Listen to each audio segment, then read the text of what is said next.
నమస్తే అండి. నమస్తే. మరికొన్ని రోజుల్లో ఎలక్షన్స్ వస్తున్నాయి కదా! ఆంధ్రాకి సీఎంగా జగన్ గారు అయితే బాగుంటుందా? చంద్రబాబు కావాలా? జగన్మోహన్ రెడ్డి. ఎందుకండి? ఎందుకంటే ఆయన ఇచ్చిన మేనిఫెస్టోలో ప్రతి హామీ కూడా 100% అమలు చేస్తాడు ఆయన. హ్మ్. లాస్ట్ టైము టీడీపీ గవర్నమెంట్లో రైతు భరోసా అని నాకు బాండ్ ఇచ్చారు. హ్మ్. రైతు ఉపశమనం అని. హ్మ్.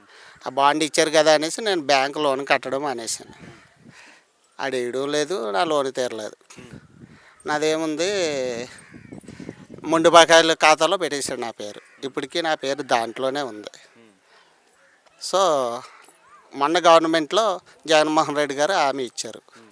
రైతు భరోసా, హ్మ్. తర్వాత అమ్మఒడి, హ్మ్. చేయూత, హ్మ్. రైతు ఈ డ్వాక్రా రుణమాఫీ, హ్మ్. ఇవన్నీ ఆయన చెప్పిన విధంగా ప్రతి ఒక్కరు చేశారండి. ఇప్పుడు జగన్ గారు కొత్తగా ఒక మేనిఫెస్టో రిలీజ్ చేయడం జరిగింది. అలాగే చంద్రబాబు కూడా ఒక మేనిఫెస్టో రిలీజ్ చేశారు. సో ఎవరు మేనిఫెస్టో నమ్ముతారు? 100% జగన్మోహన్ రెడ్డి మేనిఫెస్టో నమ్ముతారు. మరి చంద్రబాబు ఎందుకు నమ్మరంటారు? లాస్ట్ టైం చూసాం కదా, హ్మ్. ఏ, ఇచ్చిన హామీలో ఏది నెరవేర్చలేదు. హ్మ్. చేసిన వాటిలోనూ కూడా అరకొర కొలతలు పెట్టి ఏదో ప్రతిదానికి కండిషన్ ఉంటుంది. చంద్రబాబు నాయుడు ఏది చెప్పినా సరే కండిషన్ ఉంటుంది. ఏ పథకానికైనా హ్మ్. 10 మందికి అనౌన్స్ చేస్తారు, ఇద్దరికే ఇస్తారు, 8 దగ్గర తీసేస్తారు. ఓకే. చూసాం, అది ఖచ్చితంగా చూసాం అది. బట్ ఈ గవర్నమెంట్లో అలా లేదు. ఓకే. అంటే జగన్ గారు పథకాలు ఇస్తున్నారు కదండీ! అందరికి అందుతున్నాయా?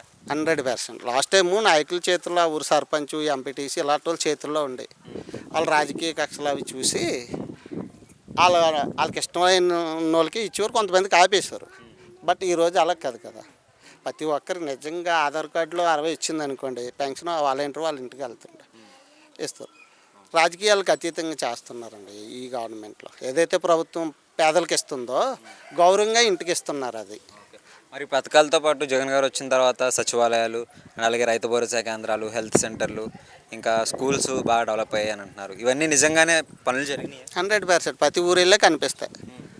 ఫస్ట్ కనిపించేది సచివాలయం, పక్కన రైతు భరోసా, హ్మ్. లోకల్ హెల్త్ క్లినిక్, హ్మ్. ఇవన్నీ కనపడుతున్నాయండి. ఈరోజు ఏదో ఇదివరకు ఎంఆర్ ఆఫీస్కి వెళ్ళవలసి వచ్చేది, కానీ ఈరోజు అన్నీ మా ముంగిట్లోనే పక్కనే ఉంటున్నాయి. మా పిల్లలు, మేము ఖాళీ లేకపోయినా మా పిల్లలు తెచ్చేసుకోగలుగుతున్నాం. క్యాస్ట్ సర్టిఫికేట్ ఏంటి, మా పాస్బుక్ ఏంటి, పెన్షన్ అప్లై చేసుకోవాలన్నా చాలా చాలా బాగుంది వ్యవస్థ.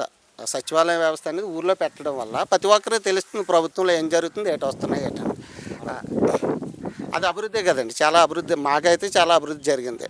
రైతు భరోసా వల్ల ప్రతి ఊర్లో ₹1,00,00,000 బిల్డింగులు కట్టారు, ఇవన్నీ చేశారు.